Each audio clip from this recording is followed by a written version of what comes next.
imekuja meli ambayo ina lita milioni 36.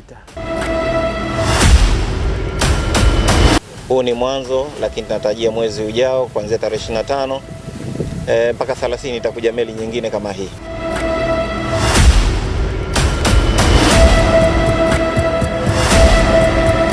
Ni mafuta ambayo tunategemea kuyatumia kwa muda wa mwezi mzima. Kuna mafuta ya ndege JT1, lakini kuna diesel na kuna petroli.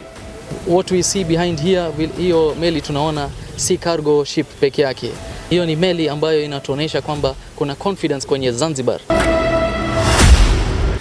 Mtambo ambao mnaona hapa inaitwa flow meter, Coriolis flow meter, ambao ni mtambo itakuwa inapima mzigo itakavyokuwa inashushwa mafuta kwa kila aina. Kutakuwa na diesel, petroli, pamoja na JT1 mafuta ya ndege na gesi ya kupikia LPG. Kwa mtambo mnavyoona hapa itakuwa imeunganishwa na mfumo wa kompyuta pale ofisini, na taasisi zote za serikali ambazo ziko na jinsi ya kuunganisha ile mfumo inaweza kusoma mafuta lita ngapi imeingia, ili serikali inaweza jua mapato ambayo inaweza chukua katika ile mafuta. Sambamba na hilo, kuna upokeaji kwa njia ya mita kubwa za upokeaji wa mafuta. Tunataka kuifanya Zanzibar iwe ni hub ya mafuta, hasa kwa meli zinazopitia hapa.